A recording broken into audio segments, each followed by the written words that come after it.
Olá, tudo bem com você? Nós estamos começando aqui mais um dos nossos cultos semanais aqui da PIB de Cascadura, no Rio de Janeiro. Hoje é dia 19 de novembro de 2025. Espero que você esteja bem aí na sua casa, que a sua semana esteja sendo abençoada pelo nosso Deus. Nessa primeira parte do culto agora, nós vamos ler alguns textos bíblicos e cantar sobre como é bom quando o nosso Deus reina sobre as nossas vidas, quando o nosso Deus tem o domínio total sobre as nossas vidas, sobre os nossos atos, que Ele guia os nossos caminhos. Nós sempre podemos estar seguros nele. Nós vamos começar lendo 2 versículos do livro de Salmos. Acompanhe aí na tela comigo. O Senhor tem estabelecido o seu trono nos céus, e o seu reino domina sobre tudo. Bendizei ao Senhor todos os seus anjos, vós que excedeis em força, que guardais os seus mandamentos, obedecendo à voz da sua palavra. Logo no início esse texto diz que o reino do nosso Deus domina sobre tudo. E é isso que nós vamos cantar. Sobre toda a terra tu és o rei, sobre as montanhas e o pôr do sol. Então, Senhor, vem reinar sobre a minha vida também. Que essa seja a sua oração nesse momento. Vamos cantar?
O teu reino é um reino eterno, o teu domínio dura em todas as gerações.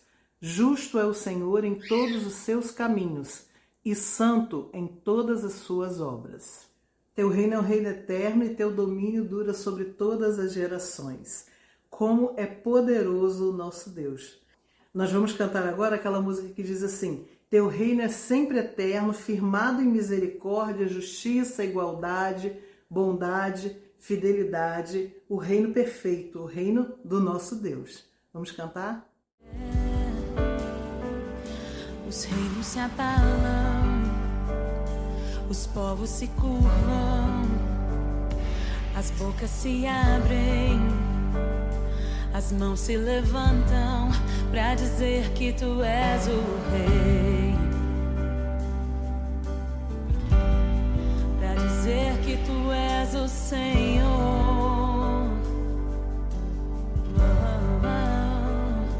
Os reinos se abalam, os povos se curvam, as bocas se abrem, as mãos se levantam pra dizer que tu és o rei.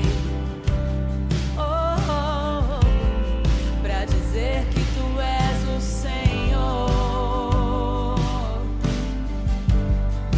Teu reino é sempre eterno, firmado em misericórdia, justiça e igualdade, bondade e fidelidade. A tua igreja te adora. Tua igreja te adora. Teu reino é sempre eterno, firmado em misericórdia, justiça e igualdade, bondade e fidelidade. A tua igreja te adora.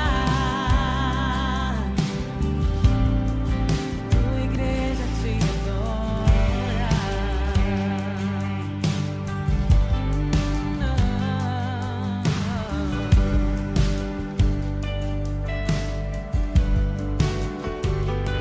Os reinos se abalam, os povos se curvam, as bocas se abrem, as mãos se levantam pra dizer que tu és o rei,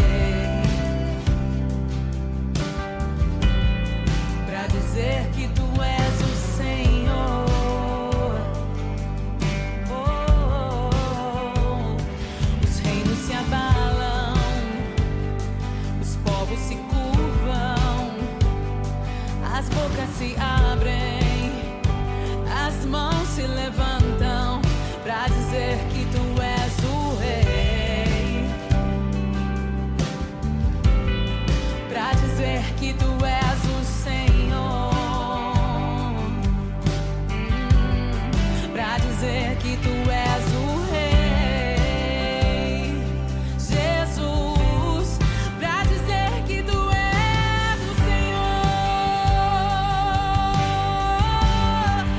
Teu reino é sempre eterno, firmado em misericórdia, justiça e igualdade, bondade e fidelidade. A tua igreja te adora. Oh, tua igreja te adora. Jesus, o teu reino é sempre eterno, firmado em misericórdia, justiça e igualdade, bondade e fidelidade. A tua igreja te adora. Jesus, a tua igreja te adora. Oh, a tua igreja te adora. Jesus, a tua igreja te adora. Pai nosso que está nos céus, santificado seja o teu nome. Venha o teu reino, seja feita a tua vontade, assim na terra como no céu. E eu não podia deixar de aproveitar esse momento para matar a saudade com a Igreja de Cascadura de uma música que nós cantamos tantas vezes aí e que diz: Senhor, tu és o nosso rei, o rei da tua igreja, o rei das nossas vidas. Então agora a gente vai cantar. Aquele que diz: tua igreja canta a ti e ergue a voz para declarar que tu és o nosso rei. Depois o pastor Marcos estará com a palavra, vai trazer a mensagem. E no final deste culto, nós vamos cantar mais uma vez uma música sobre esse reino de Deus nas nossas vidas. A música diz assim: reina sobre o meu ser, reina sobre o meu viver e sobre o meu lar. Que seja então a nossa oração também ao final desse culto. Agora vamos cantar, tua igreja canta. Ele é o nosso rei e nós iremos cantar eternamente a Ele. Bendito seja o Cordeiro, bendito seja o nosso Redentor.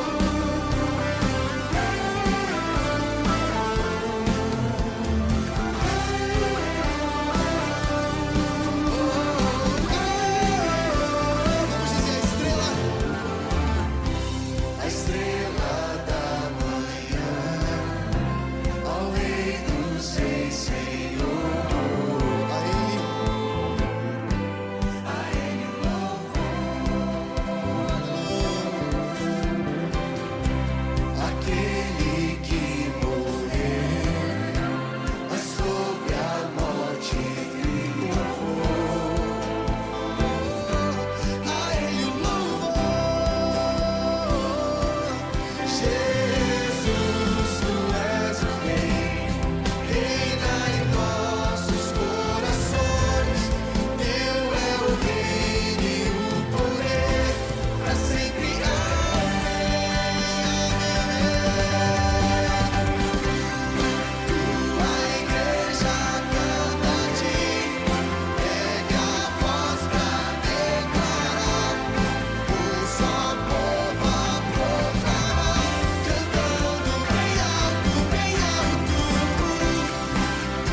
Queridos irmãos, saúde e paz. Se Deus permitiu, hoje é quarta-feira, dia 19 de novembro, e no meio da semana, nosso encontro nesse culto doméstico, em que nós paramos para adorar o Senhor, separamos um tempo de oração, refletimos sobre a palavra do Senhor, buscando sempre do Senhor sabedoria, encorajamento, diante das decisões que precisamos tomar todos os dias. Você pôde aí ver a Rose, adorou o Senhor, leu o texto bíblico e cantou, louvou o Senhor. Hoje a Rose colocou vários louvores falando sobre o reino de Deus, sobre a soberania do Senhor. Reina em mim, teu reino. A igreja canta e o texto fala desse reino de Deus que é eterno e o trono está no céu. Deus está no trono, sempre esteve, sempre estará, e significa que Ele continua governando, e isso é muito bom. E eu e você podemos dormir tranquilos hoje ou em qualquer outro momento. Eu espero que o seu dia tenha sido um dia de paz, de alegria, de bênçãos, ou se talvez foi um dia de desafio da fé e você está me vendo agora, significa que o Senhor esteve contigo e continuará. E somos renovados todos os dias, como diz a palavra do Senhor, e vamos caminhando de fé em fé. Sabendo, queridos, que no mundo teremos aflições, mas Jesus disse, tende bom ânimo. E que esse tempo juntos o seu ânimo seja renovado, fortalecido por aquele que é o Todo-Poderoso. No dia de hoje eu gostaria de refletir sobre um tema que envolve liderança. E eu vou falar sobre um personagem bíblico que eu acho que eu nunca preguei sobre ele. Como é que pode? Quase 30 anos de pastorado, nunca preguei sobre ele. Mas talvez você vai entender por que não. A gente já faz menções do nome dele, porque ele estava na liderança no Antigo Testamento, mas não diretamente.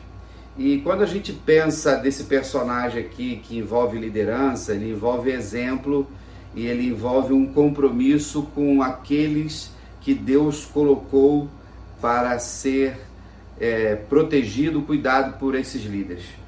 Vocês devem estar acompanhando aí umas notícias internacionais que envolve Bangladesh, que é um país da Ásia, do sul da Ásia, com 170 milhões de habitantes, e a sua ex-primeira-ministra, ela foi condenada à morte essa semana. Isso aconteceu diante de um cenário político já um tanto quanto deteriorado. Ela governava com mão de ferro desde 2009, 15 anos, e no ano passado, diante de um movimento popular, de críticas ao governo, questões de corrupção no governo, ela sendo processada também por questões de corrupção, envolvendo muito dinheiro. Então as manifestações aconteceram no ano passado, lá para o mês de agosto, e teve um envolvimento muito grande dos jovens mais jovens, chamados dessa geração Z. E diante disso, houve uma ação governamental muito severa, e nesse período ali de um mês e pouco, 1.400 jovens foram mortos de uma forma sumária.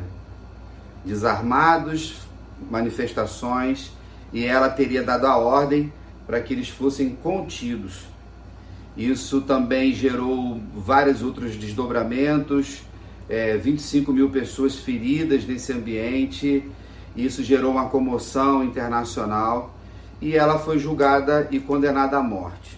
Ela está em exílio na China, que é vizinho de fronteira, eles têm um pacto lá de tratado, e é uma senhora de 78 anos, e ficamos surpresos, primeiro, por saber desse ambiente de corrupção, e também pela decisão do Tribunal Internacional de decretar a pena de morte dela, que é algo que não é rotineiro.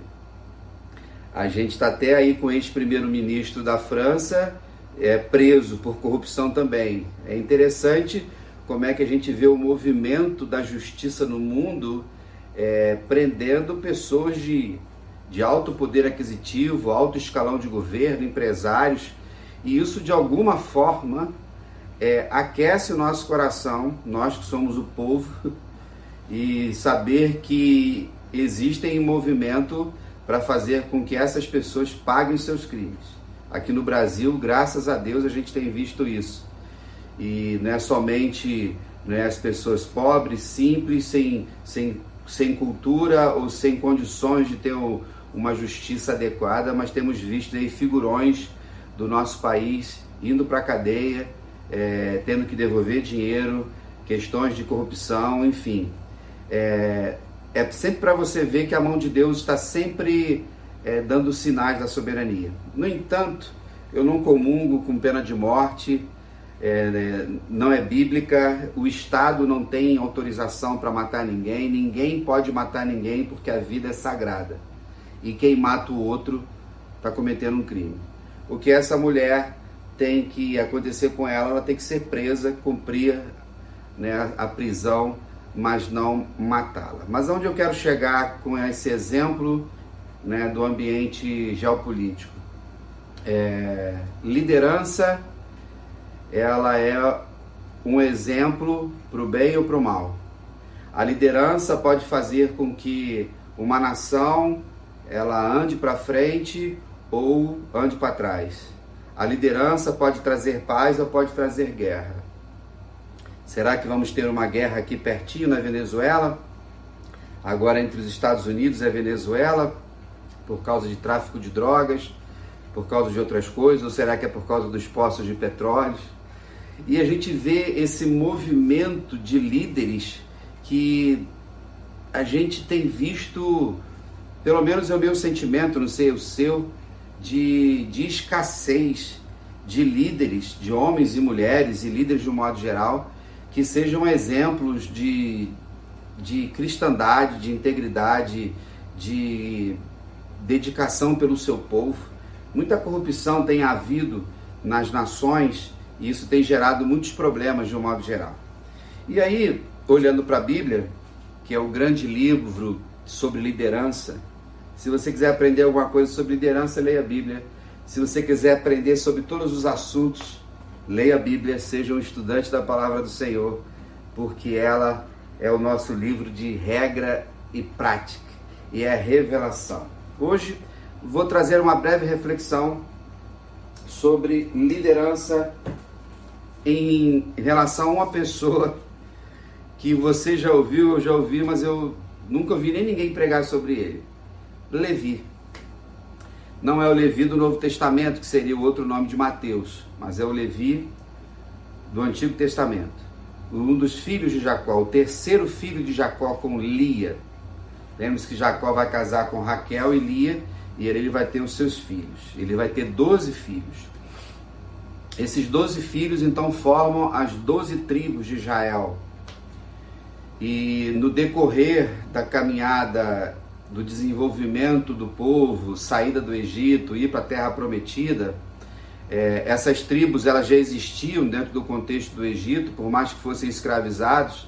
Então Levi ele era o líder dessa tribo. E é interessante que quando você vai estudar o Antigo Testamento, você vai perceber que Deus vai escolher uma tribo ou um clã que vai cuidar da casa do Senhor, que vai cuidar do tabernáculo do Senhor e depois do templo. Tudo isso vai acontecer na administração e liderança de Moisés, que era da tribo de Levi. Arão também, e tantos outros, Jeremias, Ezequiel, todos eles pertenciam, alguns profetas, à tribo de Levi. Essa tribo de Levi, então, é chamada de levitas, que eram aqueles que cuidavam de todo o movimento de adoração, de cuidado no templo. Então, quando o povo começa a se deslocar pelo deserto, começa toda uma construção da fé, da liturgia, mesmo no deserto. E a gente vê tudo isso lá em Êxodo. Depois vem Levítico, tem um livro que leva então esse nome, né? Tinha as leis, o levirato, as leis levíticas, tudo de uma forma muito bem organizada. Mas por que Deus então vai escolher a tribo de Levi e não escolher o outro? Vai ter um evento interessante. Esse evento então é quando o povo de Israel sai do Egito. Faraó, depois, na 10ª praga, que era a morte dos primogênitos, ele então libera o povo vai, atravessa o Mar Vermelho, tudo aquilo que nós conhecemos. O povo então para ali ao pé do Monte Sinai e Moisés vai subir ao monte para descer com as tábuas da lei, que seriam os 10 mandamentos, e diante dessa demora de Moisés, 40 dias aconteceram, houve um movimento ali do povo de já fazer um ídolo. Arão, irmão de Moisés, braço direito, líder, mas era um líder fraco, foi politiqueiro, se corrompeu e ouviu a voz do povo em vez de enfrentar o povo. Ele vai lá então, eles fazem o bezerro de ouro, nós conhecemos os textos, eles adoram, e quando Moisés está descendo e vê aquilo tudo lá, a situação fica complicada, as tábuas da lei são quebradas, e ali existe um momento de disciplina. E naquele momento, ali, Moisés, diante de todo o povo, diante das tribos, ele diz: quem é que está com o Senhor? E a tribo de Levi foi a que se juntou a Moisés, na liderança de Moisés, e não concordando com aquilo ali. Diante daquilo ali houve mortes ali, houve um alinhamento, e desde então a tribo de Levi foi escolhida para cuidar do tabernáculo, dos sacrifícios que gradativamente iam sendo organizados. Quando esse movimento do povo de chegar na terra prometida acontece, existe a divisão das terras. Nós já estudamos isso muito na EBD, e se você é um bom aluno da EBD, você aprendeu sobre isso. E nós vamos ver que todas as tribos, as 11 tribos, recebem terras para plantar, para criar gado, né, os rebanhos, desenvolverem a sua cultura, desenvolver as suas expertises. E cada uma delas tinha um perfil, plantava uma coisa, criava um animal. A tribo de Levi não ganha terra nenhuma. A possessão então da tribo de Levi era o Senhor. Então eles eram os responsáveis para montar e desmontar o tabernáculo, todo o movimento sanitário, a questão dos sacrifícios, dos pães. E dessa tribo de Levi saem os sacerdotes. Então o sacerdócio estava na tribo de Levi. Então eles eram o serviço público, eu vou usar essa expressão, porque a parte sanitária, saúde, acolhimento, cuidado com as viúvas, cuidado com os órfãos, com os imigrantes ou estrangeiros, enfim, tudo envolvia o sacerdócio. As doenças. Se você gosta de ler o Antigo Testamento, nem todos gostam, mas é interessante quando você pega lá o livro de Êxodo, você pega o livro de Levítico, você vai vendo lá as leis sanitárias, as organizações, para que a sociedade pudesse viver de uma forma harmoniosa. Então, por isso que os levitas tiveram uma certa proeminência no ambiente bíblico e a importância que eles tinham. Envolvia o ensino também. Nos dias de hoje, algumas igrejas pentecostais gostam de chamar os seus músicos de levitas. É um erro teológico que a gente tolera, o pessoal brinca, mas os levitas não só tocavam as músicas, sim, mas faziam todas as outras coisas. E vale ressaltar que quando a gente ressuscita os levitas, a gente tem que ressuscitar o templo, a gente tem que ressuscitar os sacerdotes, a gente tem que ressuscitar o sacrifício. E isso não existe mais, isso ficou para trás dentro da nossa teologia, né, do Novo Testamento. Jesus foi o último sacrifício, o Cordeiro de Deus. Para os judeus hoje, né, não existe templo, então não pode haver sacrifício. Beleza? Então nessa introdução aqui sobre o contexto histórico, para que os irmãos fiquem atentos. Na semana passada eu estava lendo o livro de Malaquias, né? Eu fiquei 2 dias internado no Hospital São Lucas, ali em Copacabana, para poder tirar um catéter aqui do meu rim, né? Por causa das minhas pedrinhas. Todo mundo sabe, né? Remove a minha pedra, aquelas brincadeiras que a gente faz. Então já se vão lá quase 30 anos, que de 2 em 2 anos pelo menos tem uma pedrinha que vem e que vai. E aí eu fiquei lá para poder fazer esse procedimento. Enquanto a gente fica lá esperando, a gente está lendo, meditando, e foi no hospital que eu li o livro de Malaquias. O livro de Malaquias, então, é o último livro do Antigo Testamento. Ele vai ser escrito ali pelo ano 440, 450 a.C. E ele é um livro que é muito conhecido só por causa do capítulo 3, versículo 10. Qual é o texto? Diz aí. né? Trazei todos os dízimos à casa do Senhor. Mas o livro é muito mais rico do que isso, né? Os 4 capítulos de Malaquias, ele fala de alianças que Deus fez com o seu povo.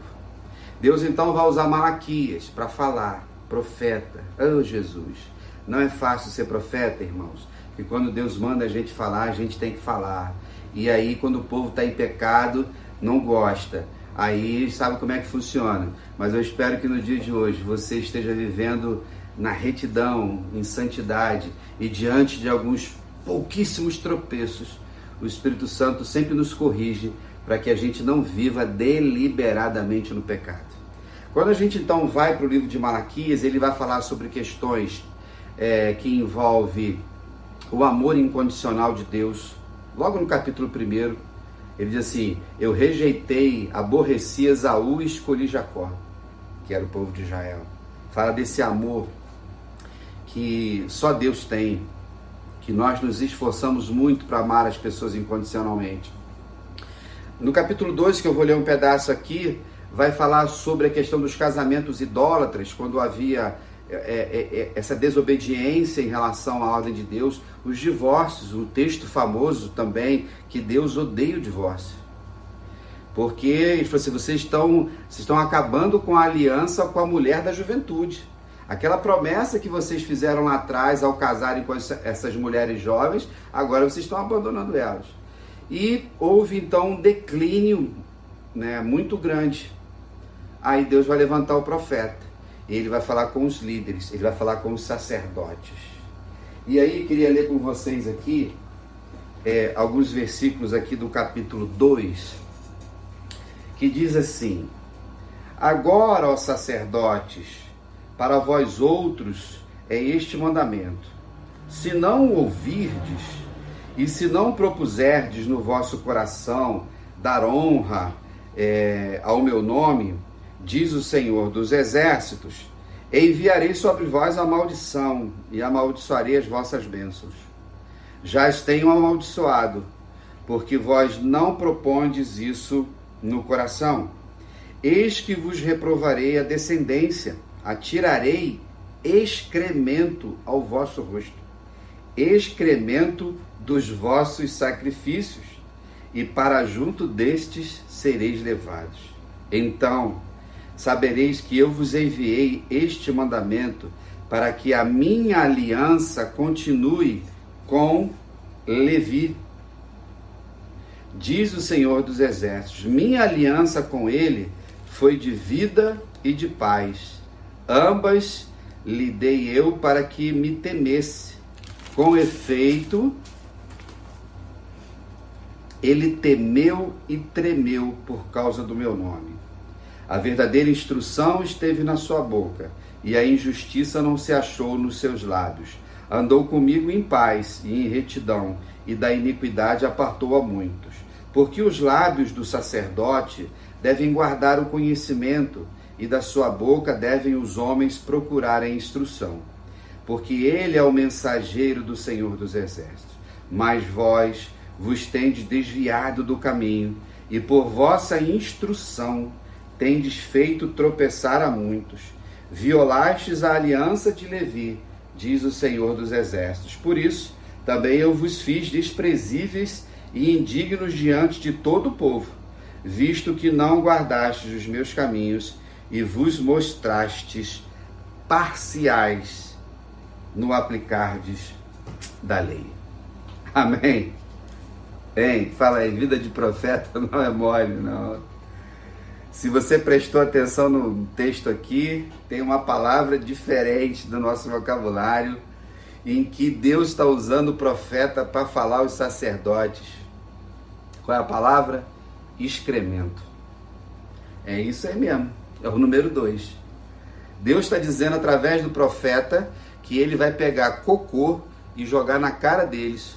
Ele vai pegar o excremento dos sacrifícios e jogar neles. Imagina num sermão de domingo, falando diretamente para a congregação e Deus falar isso.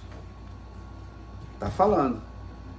Mas por que Deus está falando com o profeta de uma forma tão veemente e tão direta? Porque estava falando com pessoas que foram separadas e ungidas para algo muito importante. Quanto mais se é dado, mais se é exigido. Então o profeta de Deus aqui, ele está falando, ele vai falar para os líderes e automaticamente é para o povo. No momento em que existe uma corrupção na liderança, existe corrupção também, de certa forma, no meio do povo. Porque se aquele que deveria estar dando exemplo não está dando, você abre portas para que as pessoas façam aquilo que quiserem. Então, a exemplo do que eu dei dessa ex-primeira-ministra, que por causa do mau exemplo dela, por causa da corrupção no governo, fez com que milhares de jovens fossem manifestar diante do ambiente político, e 1.400 jovens foram mortos de uma vez. Se nós ficamos escandalizados com 120 bandidos aqui, essa situação toda de crime na nossa cidade, então imagine 1.400 jovens numa manifestação política, todo mundo desarmado, e a polícia matou, o exército lá matou. Isso é para a gente entender. Isso pode, eu estou falando em grande escala, mas muitas crianças, muitos adolescentes e jovens são rebeldes por causa do mau exemplo dos seus pais. Às vezes coisas acontecem nas escolas por causa do mau exemplo de talvez alguns professores ou líderes, ambiente político, e às vezes nas igrejas, no ambiente eclesiástico. Jovens e adolescentes hoje está diminuindo em nossas igrejas, e muito se deve a questões de pessoas que não estão tendo um relacionamento com o Senhor adequado. Nesse momento então, nesse contexto aqui de 2.500 anos atrás, em que eles estavam se desviando, descumprindo. E aqui a gente vai perceber, e é por isso que normalmente você não ouve um sermão sobre Levi, porque aqui ele está se falando sobre ele na terceira pessoa. Ou seja, Malaquias está falando de Levi. Não é algo direto de Deus com Levi, ou algo que pudesse ser escrito por ele. Mas eu gostaria de pensar com vocês aqui, diante do que eles estavam fazendo, eles não estavam cumprindo a vontade do Senhor, não estavam honrando o nome do Senhor.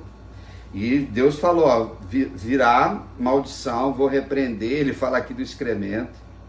Então sabereis que eu enviei esse mandamento, para que a minha aliança continue com Levi. Diante da aliança que Deus havia feito, ele não poderia permitir que houvesse corrupção. Então qual era a função do profeta? Eu sempre falo para vocês que o profeta é aquele que tem a consciência crítica, ele está no meio do povo, ele vê o movimento do povo, ele vai e fala, que é a nossa função. Quando a gente está vendo, de repente, determinadas coisas acontecem na igreja, de um modo geral, o pastor está ali, o pastor ele tem que viver no meio do rebanho, e diante disso Deus vai levantar e falar, tem que falar sobre isso. No ambiente da sociedade, no ambiente político, o profeta não tem rabo preso com ninguém. O profeta, ele tem que ter vida de santidade e retidão para poder falar em nome de Deus. Esses sacerdotes estavam perdendo a autoridade e desonrando o nome do Senhor por causa da corrupção, por causa de interesses pessoais, por causa de idolatria, por causa de sexo, por causa de casar com quem não deveria casar, abandonar a família. Se abandonou a mulher, abandonou o filho. Não adianta, e está valendo para os dias de hoje. Então, quando nós olhamos para esse texto aqui, e dentro dessa palavra aqui que Malaquias fala de Levi, ele diz assim, minha aliança com ele foi de vida e de paz. Que coisa boa. O nosso Deus é aquele que faz alianças, desde que criou todas as coisas. E se eu e você estamos aqui hoje, se eu estou falando para vocês e vocês estão me ouvindo, é porque nós temos uma aliança de vida e paz com o Senhor. E juntos, como irmãos em Cristo, também temos. Jesus, então, o cumprimento disso tudo, e o sacerdócio aponta para o sacerdócio de Jesus, que era o sumo sacerdote e o último sacerdote, Jesus veio para nos trazer vida e vida em abundância. Aleluia por isso. E junto com a vida vem a paz que excede todo conhecimento, todo entendimento. Jesus, o príncipe da paz. Então, quando nós lemos João 3,16, porque Deus amou o mundo de tal maneira que deu seu Filho unigênito para que todo aquele que nele crê não pereça, mas tenha a vida eterna. Versículo que nós sabemos de cor. Então, essa aliança já tinha sido feita lá atrás, com Levi. Deus, através de Malaquias, está honrando a memória de Levi lá atrás. Levi já tinha morrido. Então, diante disso, a aliança é de vida e paz. Uma vez que existe essa aliança, eu e vocês somos promotores da paz. Nós somos pessoas que vivem uma vida com o Senhor, uma vida de santidade, de retidão, de amor, de compaixão. Nesta noite, então, o Senhor está nos fazendo lembrar da importância da aliança que Ele fez conosco com Cristo. Então, se você anda com Jesus, vida e paz precisam te acompanhar. O que tem acontecido é que muitas pessoas estão dentro da igreja, vivem num ambiente religioso, mas você não vê vida, a vida de Jesus, não vê pessoas vivendo paz. Muitas famílias em nossas igrejas com muitas dificuldades que envolvem questões de fé.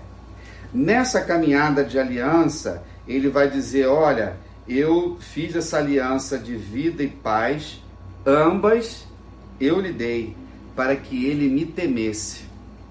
E ele vai dizer assim, e ele me temeu, teve temor e tremor. É interessante que a manifestação de Deus em relação a Levi e a todos nós, não era fazer algo ruim para que a gente ficasse, para que Levi tivesse temor de Deus. O que ele está dizendo é o seguinte, olha, eu vou te dar bênçãos e mais bênçãos. Eu vou te dar vida, eu vou te dar paz, para que você sinta temor e tremor em meu nome, porque eu abençoo a sua vida. Eu quero abençoar. Então o temor e o tremor do Senhor não é porque Ele precisa ser justo ou Ele precisa disciplinar, e a gente viu muitas vezes isso na palavra do Senhor, mas era por causa do amor de Deus. Eu e você precisamos ter temor e tremor diante de Deus pela misericórdia dEle por mim e por você, pelas bênçãos que Ele dá todos os dias a mim e a você, pela graça, pela salvação, pelo favor imerecido. Você tem enxergado isso? Então esse temor, esse tremor, esse medo tem que estar no nosso coração, e sabe de quê? De perder isso, de perder essa paz, de perder essa vida, de perdermos bênçãos, porque a gente está se corrompendo, a gente está se desviando do caminho, como o texto falou. Como é que está esse temor e tremor no seu coração? Tremer diante de Deus. A gente precisa. Você tem tremido? Ou você... Isso significa reverência de um amor incondicional. Eu e você sabemos quando a gente peca. Eu e você sabemos quando o nosso coração está com sentimentos que não deveriam existir. Quantas vezes eu e vocês, ou pelo menos eu, batalhamos tanta coisa na mente com Deus, de situações que vêm e que só fica na esfera do pensamento, e eu não sei como é que Deus não manda um raio em cima de mim e fala assim, vou matar esse coelho. Ou no ditado, vou matar 2 coelhos de uma vez só, uma cajadada só. Queridos, a gente tem que tremer diante das bênçãos. Às vezes as pessoas ficam, vamos temer de Deus, porque Deus pode castigar, porque Deus pode pesar a mão. Esses papos que a Bíblia não diz sobre isso. A disciplina que vem é consequência muitas vezes daquilo que a gente plantou. Plantou, colheu, semeou, vai ceifar. Não tem jeito. Perfeito? Então, o profeta aqui vai dizer que Levi, no decorrer da sua caminhada, de maturidade da sua fé, ele temeu e tremeu por causa do nome do Senhor. Precisamos então, com temor e tremor, viver honrando o nome de Jesus. Este amor incondicional. Eu e você merecíamos o inferno, eu e você merecíamos nos afundar nas nossas decisões erradas. Mas esse amor de Jesus por nós nos traz vida e paz. Ele ainda vai dizer o seguinte: a verdadeira instrução esteve na sua boca. Então, como eu falei anteriormente, os sacerdotes eram responsáveis pelo ensino, pela instrução, pela capacitação. Então, o sacerdote, diante da responsabilidade como mestre que eram, o magistério que existia, eles precisavam instruir o povo em justiça. Eles precisavam instruir o povo na obediência, na santidade. Mas essa instrução não era somente teórica, era uma instrução de exemplo. É isso que Jesus vai falar com os fariseus lá na frente, que se corromperam com o passar dos anos, porque os fariseus, como um grupo religioso dentro do povo, ele era importante, porque ele preservava a lei, a cultura e tudo mais. Mas chegou um momento que eles achavam que o que eles faziam era mais importante que Deus. Eles eram mais importantes que a lei. A interpretação que eles davam da lei era mais importante que a lei. O exemplo que a gente gosta de dar é a questão do Shabat. Então tinha que descansar no sábado todo mundo. Aí eles criaram a lei, pode andar até 900 metros. Não pode fazer isso. Por isso que eles criticavam Jesus, que curava no dia de sábado, que os discípulos colheram espigas no dia de sábado. Era nesse sentido. Então a interpretação deles estava acima do que era a lei. Então os sacerdotes tinham essa função de instrução. Quando nós trazemos para a liderança no dia de hoje, a mesma coisa.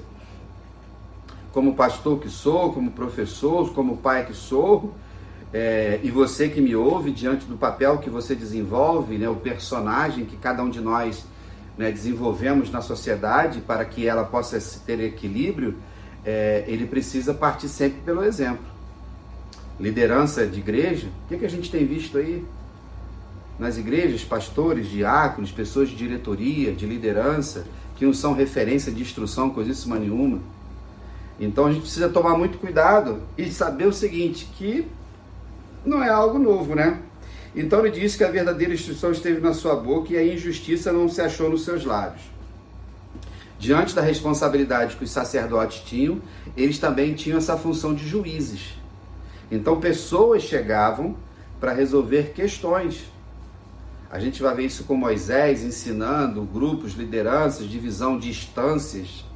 Então os sacerdotes ficaram com essa responsabilidade. Então eles precisavam viver de tal forma que não tivesse achado injustiça nos seus lábios, naquilo que eles falavam. Então nós vivemos hoje instruídos pelo Senhor, pela sua palavra, e precisamos viver, e a nossa boca precisa ter justiça. Quando nós pensamos na liderança como um todo, todos nós exercemos liderança em algum momento. Então ele está dizendo que houve isso de não achar injustiça nos seus lábios. Andou comigo em paz e em retidão, e a iniquidade se apartou de muitos. Olha só a consequência. Então, se ele andou em retidão, caminho reto. Não teve atalhos, não teve desvios. Por causa disso, por causa dessa retidão, por causa dessa instrução, por causa dessa justiça, ele apartou a muitos da iniquidade. Ele conseguiu ajudar pessoas a não viverem no pecado, a fazer um juízo de valor adequado, sem corrupção. Então a importância da liderança. Quando um pai e uma mãe vivem dentro da justiça, de paz, de amor, dentro da sua casa, ele evita que os seus filhos possam se envolver na iniquidade, no pecado, no crime, nas drogas, na desobediência, na anarquia, o que seja. Parte do princípio do nosso exemplo. Por que muitas vezes, vamos voltar para a questão da igreja, do ambiente eclesiástico, Então o pastor, o profeta de Deus, que tem responsabilidade, um diácono, um líder da igreja, um mestre na igreja, um doutor na igreja, um professor na igreja, que exerce a sua liderança, se ele o faz com justiça, com retidão, ele ajuda a que pessoas não sejam destruídas. Aleluia por isso. Louvado seja o nome do Senhor por isso. E isso vai para o ambiente da sociedade. Porque os lábios do sacerdote devem guardar o conhecimento. Olha o que ele diz. E da sua boca devem os homens procurar instrução. Por quê? Aí sempre tem um propósito ou motivo. Porque ele é mensageiro do Senhor. No nosso caso hoje, não existe eu não sou sacerdote. Você não é sacerdote ou sacerdotisa.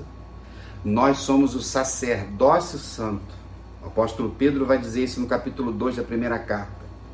Então, em Cristo Jesus, que o sumo sacerdote, não é isso? Ele fez o último sacrifício. Ele foi o sumo sacerdote que apresentou o sacrifício diante de Deus e ele era o sacrifício. O Cordeiro de Deus que tira o pecado do mundo. Então, esse sacerdócio é da igreja. Então, todos nós temos essa função de sermos o quê? Mensageiros do Senhor. Pregarmos as boas novas. A mensagem de vida, a mensagem de salvação, a mensagem do céu, a mensagem de esperança, a mensagem de amor, de perdão e tudo isso que os irmãos e amigos já estão cansados de ouvir. Essa função hoje é nossa. Nós temos esse sacerdócio. Diante da responsabilidade que ele tinha, ele diz assim: mas vós tendes desviado do caminho, e por vossa instrução tendes feito tropeçar a muitos. Queridos irmãos, quando nós olhamos para essa igreja evangélica nesse país, o que não falta é gente tropeçando, por causa dos maus exemplos, por causa de pastores corruptos, por causa de adultério, pedofilia na igreja, irmão. Ô Jesus! As igrejas, muitas igrejas se tornaram laranjas, pessoas ficaram milionárias, bilionárias, magnatas da fé. Nas últimas pesquisas agora do IBGE, vou arredondar para 10%, era 9 ponto alguma coisa, dos chamados desigrejados. Pessoas que já estiveram dentro do ambiente da igreja, hoje estão fora das comunidades. Irmãos, 10% da população brasileira são 20 milhões de pessoas. Talvez você seja um que está me ouvindo agora aqui, que talvez você se desanimou por alguma coisa envolvendo um mau exemplo de alguém. Escândalos de adultério, roubo na igreja, questões de ética e outros níveis de corrupção. É para a gente entender que um mau exemplo faz tropeçar muita gente. Se essa mulher aqui, que era a ex-primeira ministra de Bangladesh, tivesse agido de forma sábia, não tinha matado 1.400 jovens, destruído 1.400 famílias. Para pensar. Diante disso, por vocês terem se desviado, tantos tropeçaram e violaram a aliança. Alguém já tropeçou por causa de você? Você já tropeçou por causa do mau exemplo de alguém? Independente disso, Jesus é o nosso exemplo, Jesus é o nosso pastor, Jesus é o nosso Senhor, Ele é o dono da igreja e eu e você fazemos parte disso. E queria no dia de hoje, nessa noite ou nesse dia, convidar você a buscar cada vez mais o Senhor diante da responsabilidade que nós temos. E se você é um líder, aonde você estiver, seja um líder verdadeiro. Seja uma pessoa que seja referência de fé. Cuidado para que pessoas não tropecem por causa de você. Eu me preocupo muito com as famílias em nossas igrejas. E tenho visto muita gente fora da igreja, muitos jovens, adolescentes, tropeçando por causa de questões que não deveriam acontecer, queridos irmãos e amigos. E ele diz assim: por isso também eu vos fiz desprezíveis e indignos. Houve disciplina na frente, diante de todo o povo, visto que não guardastes os meus caminhos e vos mostrastes parciais na lei. Eles eram responsáveis para fazer a lei do Senhor ser cumprida. A parcialidade deles gerava corrupção. Parcial é quando alguém fica tomando parte do outro. O grande desafio que eu e você temos ao fazer o julgamento, e a Bíblia fala que nós devemos julgar com justiça, que o juízo de valor que eu e você vamos aplicar, ele é fruto da vivência da palavra e no testemunho, que o Senhor continue nos ajudando em nossa jornada, sabendo que em todo o tempo da nossa vida, Deus vai ser o Senhor. Aqui por 2 vezes a gente vai ler Senhor dos Exércitos. E Ele continua sendo o Senhor. A responsabilidade é minha e sua nesse sacerdócio. Que sejamos homens e mulheres que lideram o mundo, começando em nossas casas, liderando nossos filhos, nossos netos, sobrinhos, vizinhos, porque nós observamos todas as coisas à nossa volta, e às vezes tem pessoas que dão bons exemplos assim, sem ter um ambiente de fé. Tem uma grande empresária no Brasil, deixa eu ver se eu vou acertar o nome dela, eu acho que é Cristina Junqueira. Cristina Junqueira é uma grande empresária no Brasil, ela tem 43 anos, ela é a dona do Nubank, esse banco digital novo aí, e ela já administra 9 bilhões de reais, alguma coisa assim, 9 milhões de reais. E ela é uma dessas mulheres empoderadas aí do ambiente do empresariado e tudo mais. E outro dia estava lendo uma reportagem sobre ela e acompanhando algumas coisas, e ela falou sobre liderança, e ela falou assim: apesar de ser uma mulher bem-sucedida, a minha família é o que eu tenho de mais importante. O meu esposo e os meus 4 filhos. Ela tem 4 filhos com 43 anos. E ela falou assim: como eu amadureci sendo mãe, como eu me tornei uma empresária melhor sendo mãe.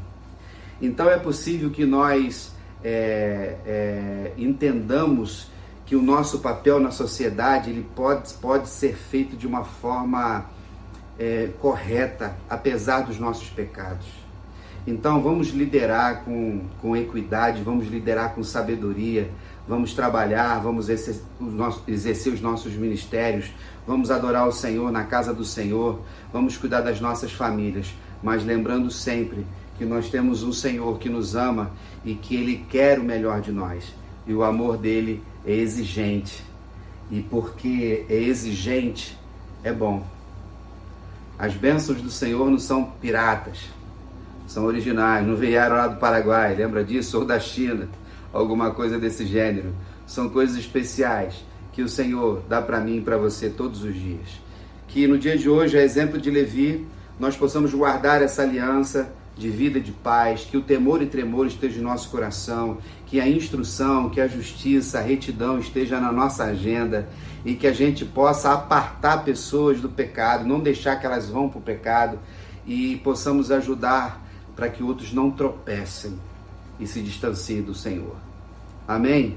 Que esta palavra fortaleça a sua semana, o seu coração e que juntos a gente vá caminhando, fazendo a vontade do Pai. E aí, se você nunca tinha ouvido uma mensagem sobre Levi, você ouviu agora, mas eu mesmo nunca tinha pregado sobre ele.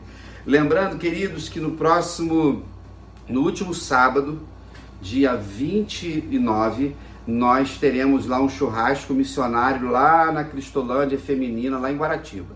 Beleza? Então tem um grupo já aí trabalhando, procura o Pedro, irmã Manuela, tem uma listinha para a gente caminhar para lá, os carros, tudo que você já sabe como funciona, para a gente abençoar lá. Lembrando, tem o Clique Família, que vai aparecer o banner aí também. Domingo passado já tiramos, algumas famílias já tiraram foto, então domingo que vem e o último, para a gente preparar um presente bem bacana para o aniversário da nossa igreja, 92 anos da PIB de Cascamole, não é isso? E deixa eu ver aqui se tem mais alguma coisa. Chegou uma lista, falei domingo, das crianças do projeto Terapia do Abraço lá do Jacarezinho, do nosso missionário Paulinho. Então já no domingo a lista vai estar lá, procura a Milena, você vai escolher lá uma criança ou 2, vai estar lá a idade da criança e aquele kit que normalmente a gente dá de uma roupa, de um brinquedo, alguma coisa adequada para a idade daquela criança.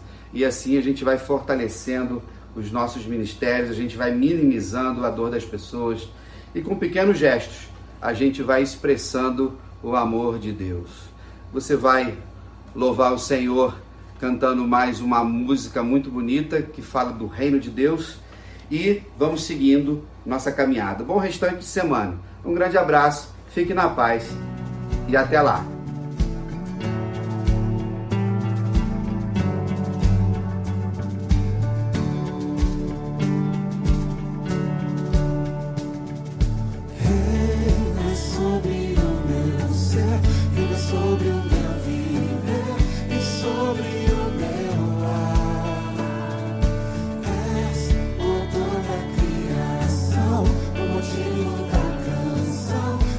Estou a cantar,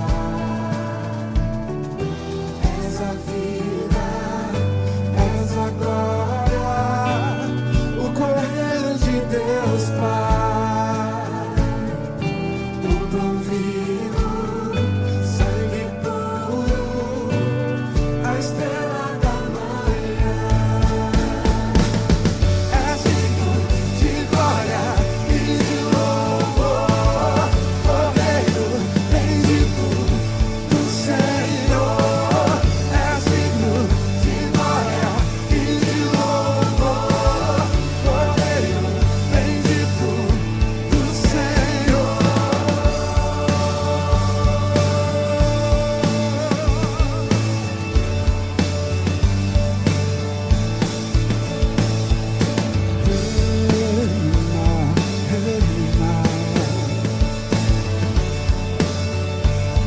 Cantemos ao nosso Deus.